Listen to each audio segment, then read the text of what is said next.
I mean, I always say one of my favorite genres of TikTok is girls telling on girls. It's girls telling girls secrets. You know, it's one of my favorite genres. And there's a creator, I can't remember her name right now, but I follow her and she has a bunch of them. And one of them that I absolutely, won't put her out. So afterwards, okay, let me know because I will yeah, want to include her. all right. You know what? I bet I'm gonna open. I am sure I have some of one of her Yeah, videos. later you could email me for sure. Okay, I'll email it to you for sure. So we shout her out. But her thing is, she always starts her videos by saying, "And just remember, XYZ, blah blah blah. That's not your girl." That's like her whole thing, and I love it. And she has hundreds of them. But the one that sticks out to me the most was she started a video. She said, "Oh, and just remember, if you're laying in bed with your girl and it's like both of y'all are trying to go to sleep, it's like 3 a.m. Y'all haven't spoken to each other in hours, and she just turns to you in the middle of the night, out of the blue, and goes, 'I love you.'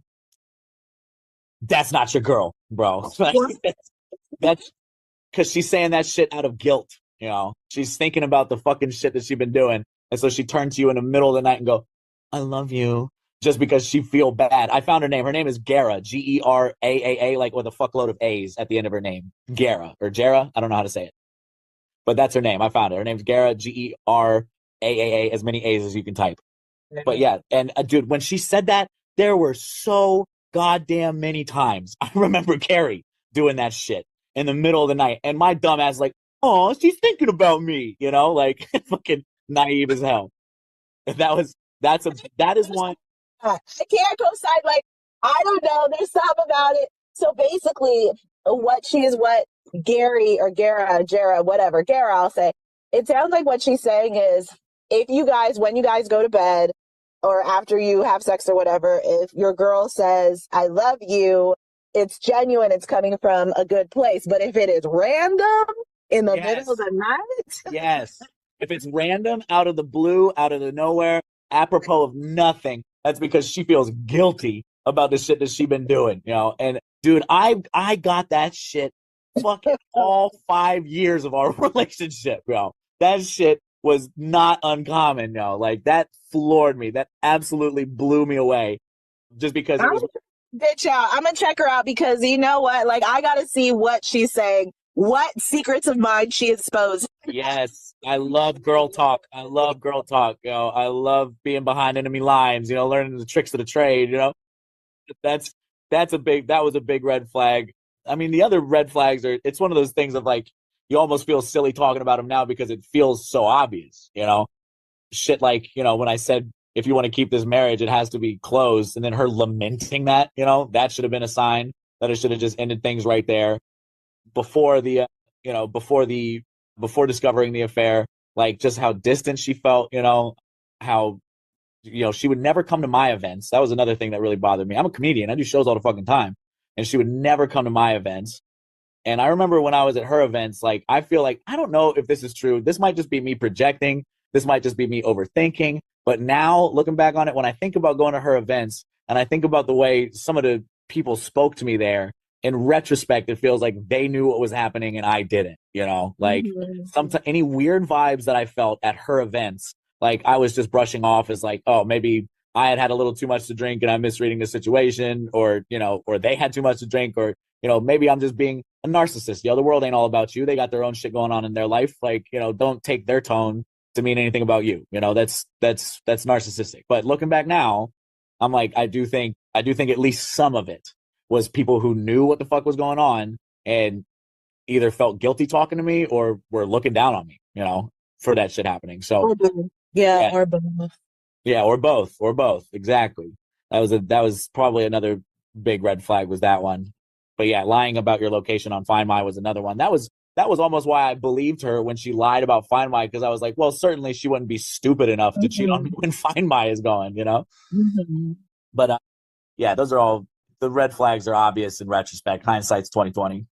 But I have a question. I mean, did she ever like drop off as far as the sex, like as far as the amount of sex when she was like sleeping with other people, or was it consistent?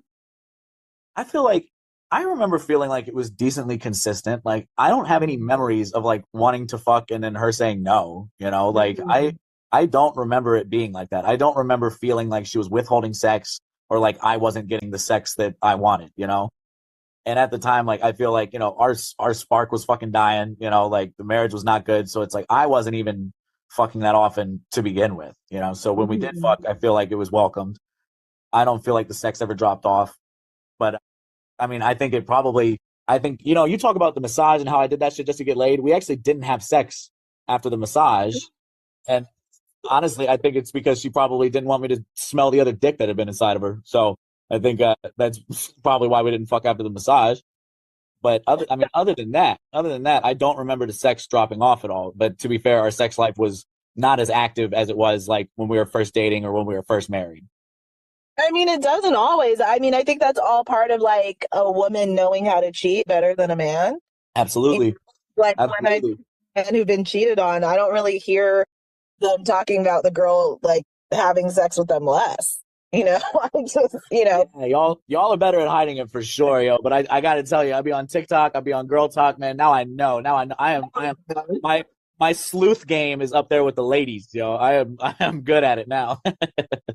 that is the perfect segue into, you know, my final question about how has this affected your dating and or relationship life after this split? And are you more hesitant to get married in the future? Well, first of all, I am actually not hesitant to get married in the future. You know, I do want to make sure that we're together for a long time and maybe wait longer than 2 years before making the decision. But I do want to get married again at some point in the future. I'm a lover at the end of the day. You know, like I've joked for a long time that like I act pretty slutty, but I'm like a boyfriend at heart. You know, and I definitely want to get married again someday. And what's crazy is that I did not realize how badly this divorce and this affair impacted my relationships until I got into another relationship. I was in a long distance relationship from like the end of November up until just about 3 weeks ago. We just broke up and it was amicable, which sucked because it was long distance, you know? She actually lives in Virginia, in Richmond, where I'm from, and I live in New York. And we met while she was visiting in New York, and I love this woman. I'm still obsessed with this woman, if I'm being honest. Yo, like I am now the guy that is definitely not over his ex, but not Carrie. You know, different ex. This woman was amazing. We spoke on the phone every single day, upwards of like 2 hours, 4 hours a day, every day, and she was perfect in every way. And it was still like we shared location on Find My, which was her idea, and that Mhm. actually that warmed my heart so much because she's like, hey, you know, if it's long distance, like I know you have a lot of fucking trauma, and it's, you know, pretty easy to cheat in a long distance relationship, but I feel like if you just see me going to work and going home, you know, like would that help? And I was like, just the fact that you thought about that, that you thought that far through it and considered my feelings that much, I was absolutely jaw on the floor, just head over heels in love with this woman, right? And that was within like the first like 2 or 3 weeks of talking, you know, because we had hooked up while she was in the city and we just never stopped talking. So about 2 weeks after we hooked up, we ended up just being exclusive long distance. And man, the Find My is like it's like it's unhealthy. Like I didn't realize how many trust issues I had until like I would just be looking at Find My random points throughout the day, and it's not even like I think she's cheating, you know, like it's just to see what she's up to, you know, like or like it was mostly like anytime she would go out with her friends, like I'd be looking at Find My like a motherfucker, just waiting for her to go home because I'm like, Trauma. That is it, trauma. it is big trauma because I'm just like, it's not even necessarily that I don't trust her. It's just that like I know she's out at a bar getting drunk. When you drink, and I'm not making her sound like an alcoholic. She's responsible, you know, but like if you just have a couple drinks with your girls or whatever, man, a couple drinks is all it takes, you know, like, and then some hot guy is flirting with you at the bar. What are you, Steven, going to do if you meet a woman who's like, I ain't gonna share my location with your ass? What are No, you then, going to do? then, then we ain't exclusive. And I'll work you in my roster somewhere, but we ain't gonna be exclusive. I'm at a point now where I'm just like, fine. Go ahead. Sorry. Required? Yeah, absolutely. If we're exclusively dating, like, and also that's another thing to me is that for some strange reason I have a real hard on for monogamy at this point in my life. I can't put my finger on why, but yeah, I ain't doing this ethical non-monogamous fucking bullshit. You know, if you're my person, and I'm your person. You know, and I want that location just because, just to see where you're at, just to make sure you're safe, just to know you're home. You know, have you heard of the phrase burner phone. Like, I know. That's the funny thing to me. I'm such a fucking hard on for Find My, and my fucking ex still cheated on me on Find My. So it's like, what the fuck difference is it? If they want to do it, they're gonna do it. You know, I know that. But also, not for nothing. When I think about it, like I had a hard on for Find My with my last relationship because it was long distance and because we never got to see each other. You know, I like to think that if I were to be in a relationship with someone who lived close to me, it would not be as big a deal because I'd be able to see them, you know, every day or most days. this is So the last thing I'll say about the location is I just think that if that is a requirement of yours and you come across someone who doesn't want to do it, you could miss out on a really great relationship because that's your requirement.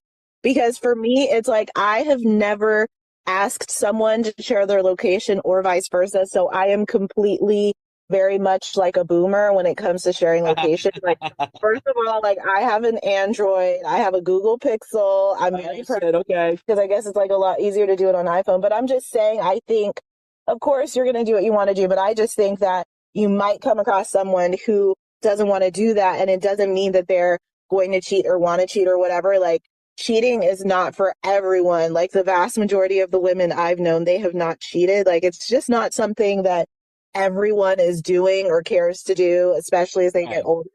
For sure. I feel like the more committed you are with someone, kind of to your point, like the more time you're spending together and you kind of already know what's going on, unless someone is like slipping out for a quickie, like you mentioned with your friend. Like, I don't know. For myself, it's like, cheating is never a fear of mine when I'm with someone. It's just not something that I think about. And my first boyfriend cheated.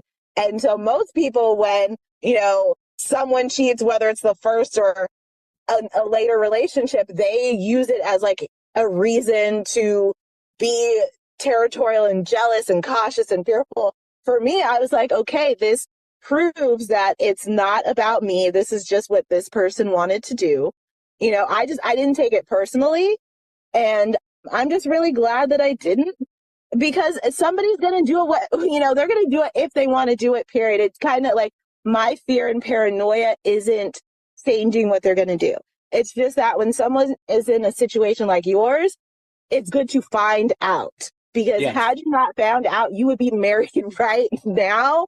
And she would be like scheduling other dick to come in on your next trip or at your next show or whatever. So, yes, exactly. Like you said, like maybe she wasn't going to your shows because she was getting dick down. Like maybe that's why she wasn't going, because I know how, we all know how comedy works. That shit runs late. Like, that's the perfect time to have somebody swing by. And she knows you're not going to be at home because she knows you have your work obligations, but just think for myself, I couldn't really consider myself sharing my location. I also have not been asked to, and I haven't taken that like fear and paranoia, but I also, that was my first relationship. I was a teenager. Like, that's no way the same as like being married. But yeah, I mean, I just think that I'm glad to know that you want to get married again, because some people really do allow things like this to just change their whole life and taint the experience, and they don't want anything to do with it. So that's really great. But I just think that if you were to meet someone who doesn't want to share the location, I don't think it should be a deal breaker. I just don't. But if it's a deal breaker, I get it. Because the thing is, you got to remember, there are burner phones. So what I mean is that is like somebody could have their phone that you have the number to in a certain location, and they could be somewhere else doing something else. Right. I know you're right. And if they're gonna do it, they're gonna do it, But at least to me at this point in my life, like I'm a pretty open book, I tell everybody what I've been through. And if someone is interested in, locking down this husband dick, it might be worth a little Find My share. That's all I'm saying. But that's exactly, see, when I hear stuff like that, it kind of makes my blood boil a bit, because I'm like, this bitch is going to have her burner phone. So go ahead.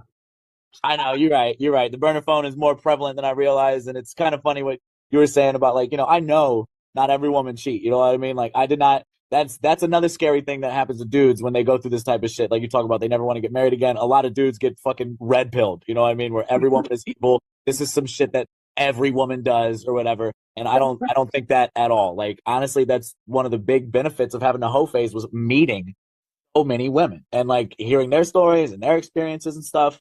And like I really don't believe that like all women cheat. That's not something I've ever thought, you know. But the problem is, like you said, is that the ones that do are very, very good at it. So Yes, even if it doesn't, yeah, even if it doesn't happen often or if it's not most women, the women that do are extremely good at keeping it under wraps. So it can be tough to, sniff out sometimes. But the location thing is like I said, this is all therapy bullshit. This is shit I'm still working on in therapy to this day, So things change, people evolve, I'm not it's how I feel right now, but maybe someday down the line, I'll be a little less of a psycho. Who knows? exactly.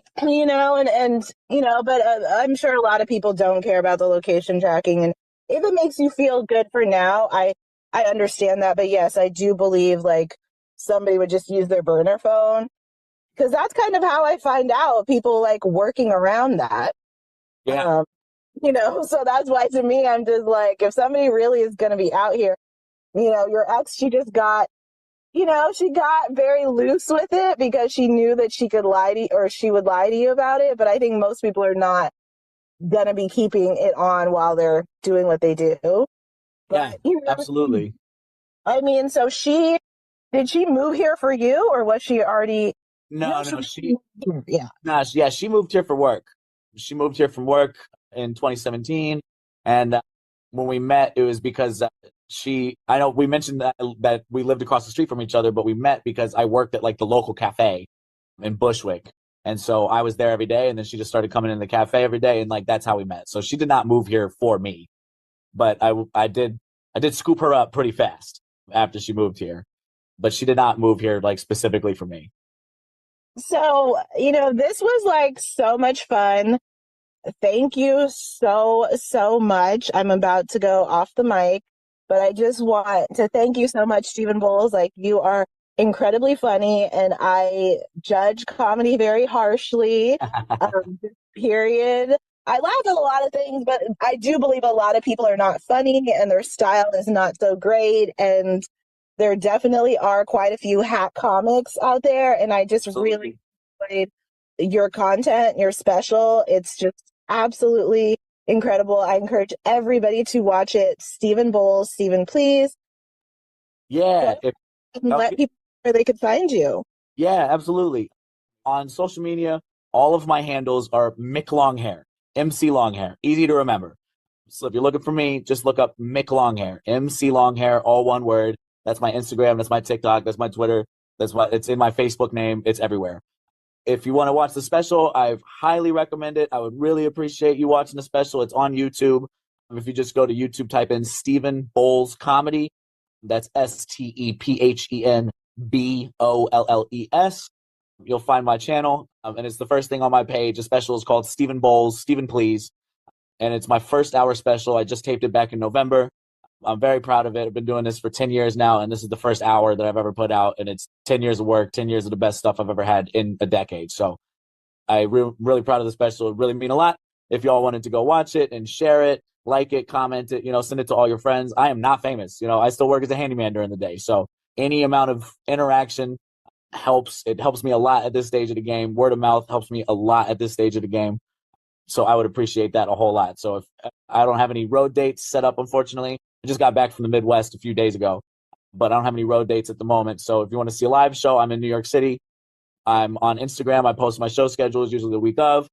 So if you want to come see me live in New York, just follow me on Instagram at McLonghair, and I'll be able to tell you where I'm at. But otherwise, if you're not in the city, please watch the special. It'd mean the world to me if you watched it. And I get into this divorce affair stuff in even funnier ways on stage. So I would appreciate that. But that's where people can find me. Thank you so much, Stephen. Like I said, y'all, like he is very funny, and you will be able to see that for yourself when you check out his special on YouTube and you check him out on social media. He goes by MC Longhair because he has better hair than most women. He can't get hair, but his hair is pretty incredible. You will be jealous if you're a girl, and you will be jealous if you're a man who has a receding hairline or a big ass balding situation in the middle of your head. So Sorry, not sorry. he's blessed with incredible hair, but his comedy is really, really good. I know you guys are going to love it. Thank you guys so much. And I will Talk to you soon. Bye bye. Thanks for having me.